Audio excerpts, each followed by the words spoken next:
Hello and welcome to my art video tutorial, how to draw a realistic human skull. The first stage for this drawing will be to get the basic general shape of a skull down on paper. So start with a semicircle and then draw two rough eye sockets and a nasal area and then the lower jaw area. As you can see, I'm just drawing now and it's quite a loose drawing. Nothing really is in the right place, but nothing's too much in the wrong place either. I'm working from several images of skulls, two-dimensional images of skulls, so I can see an image to copy. And at this stage, I'm just going to add a few more lines on top of the very loose lines that I did at the beginning, just roughly thinking about where the teeth go, where the various shapes of the bones within the skull go, firming up a few areas where I feel that it's necessary to have a more stable line, but again just trying to get the general feel of a skull. And then I'll use an eraser, and I'll do that now just to clear it up a little bit. And then I need to just work on the shapes within the larger shape of the skull, seeing what I can do to create some sense of lines in front of other lines. And at this stage I'm trying to make some of the lines darker, so just pressing down firmer with the 4B pencil that I'm using, in contrast to some of the earlier lines which are very faint. So those faint sketchy lines now aren't so important, so just working on the nasal cavity in the middle of the skull and then the eye sockets. Just trying to get the sense of one line in front of another.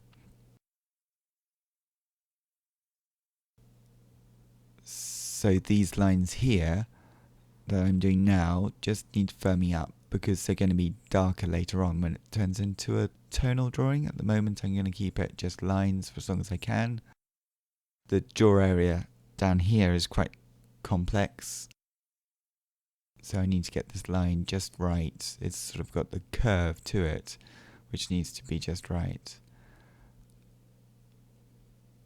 Now some of these earlier lines will need to go later on, so I'm trying not to draw over the top of the lines that I had, but I'm always trying to redraw, so not just tracing over the earlier lines, because the earlier lines weren't really right, they were just rough lines to have a starting point. So now I'm looking at some of the lines within the bones and some of the lines within the teeth and the structure around the teeth, that sort of, and just trying to form that, and that will give me some scale to the skull, so we can start to see how large the eye sockets are in relation to the size of the teeth. Trying to get these so that they are, as I'm drawing them now, trying to get them so that they are in place straight away, so I don't really need to go back into this because this is detail already and it's sort of linear detail, which would be good to get in the right place straight away. Obviously if I see I've made a mistake I'll change it in a minute, but it seems to be about right.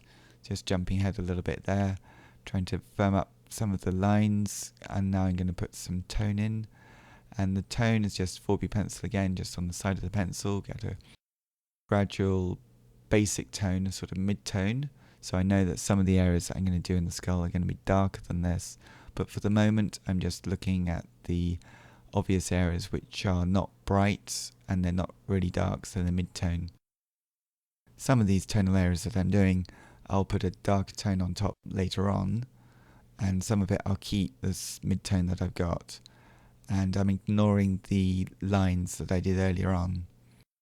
And now I've noticed a few other things that I'm just going to put in now around the frontal bone. So it's quite important when you're drawing a skull to not really think about a face, because they're quite different things. Obviously when you're drawing a face it's useful to think about a skull, but when you're drawing a skull, not so much thinking about a face. So now I'm going to use the pencil and just press a bit more firmly to get the darker tonal contrast that I need to make some of the areas of the skull recede, move away from the picture plane, the surface plane of the paper, so there seems to be some illusion of depth in my drawing. And these areas are just wherever I see them from the images that I'm working. So again, I'm not really tracing over the shapes that I had before. If I find that some of the lines weren't quite accurate or useful, I'll just I'm always redrawing the image at every stage. So just looking along here, I think I need to work up around this part here, just making that a little bit darker.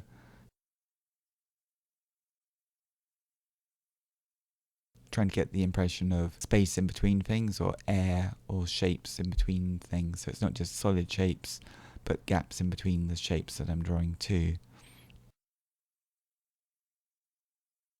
Okay, next we're looking at the smaller details here, and there's generally a little bit more shade on the left hand side. So I'm trying to find any general areas, large areas or small areas that would be tonally a little bit darker. So wherever they crop up in the image, I'm putting them in. Sometimes they're blocks of tone, and sometimes they're just lines, or maybe lines which have a certain thickness to them. So sort of fluctuating lines that go in and out of thickness.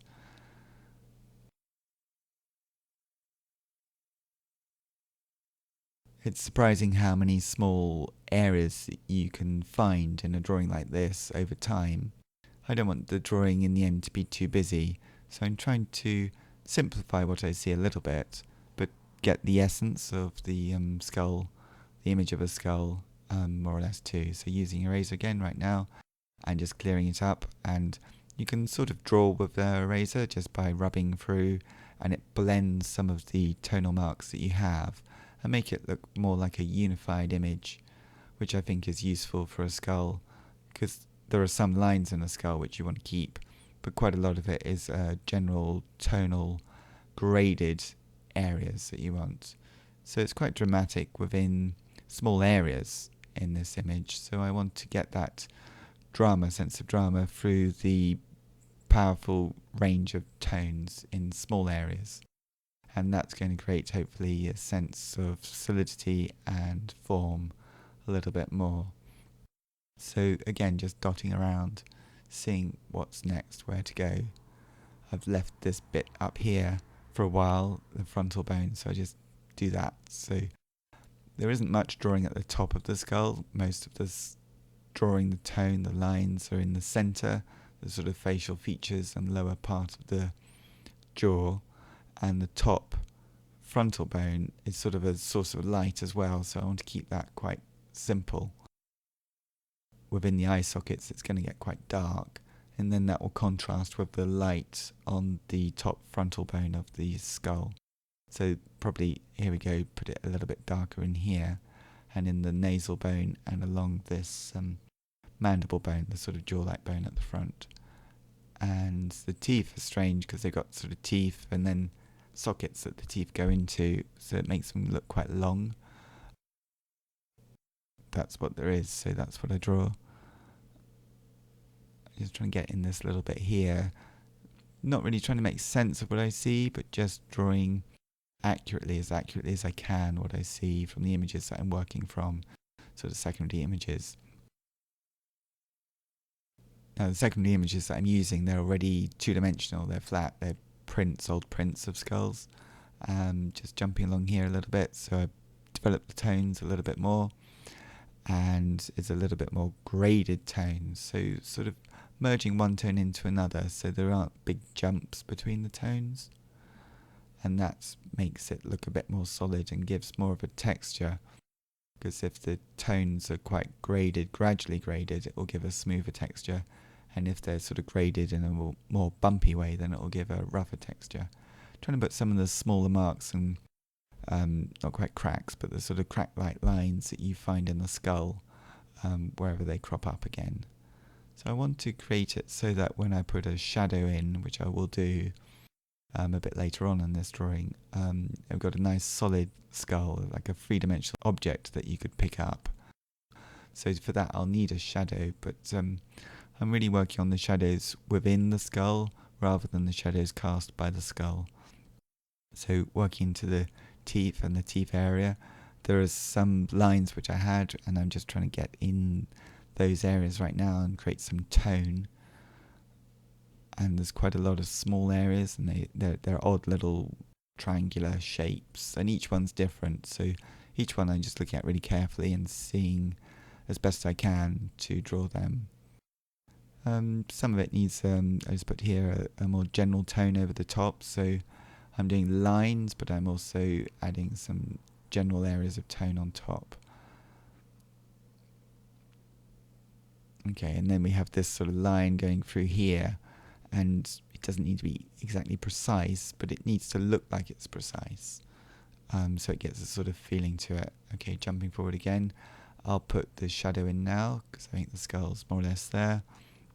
A shadow just with the side of the 4B pencil, and it's casting across on the left hand side of my drawing, and there's going to be a darker form of the shadow right next to the skull where it touches the table surface, but as the shadow goes away it's going to blend into the white of the paper a little bit more, so it's a sort of gradual blending effect for the shadow, and the shadow is going to go a bit behind the skulls to make the skull seem more three-dimensional. So it has a back part of the skull, although we can't see that. So the shadow that I've drawn is a bit too rough, so I just use a razor a little bit and then go into this area here, noticing a few things. I don't want to make it too detailed, but a few of these sort of lines which are on the surface would be good to put in. So as always with a drawing, you start with the very basic shapes, simple shapes, get the proportions right, don't worry about the detail, block in the tone, manage the tone so it becomes more subtle, and then right at the very end, which we're at now, you start putting in some of the more obvious things that we saw at the beginning of the image that I'm working from. But it's only now really at the end when we have the context for everything that we can put those in.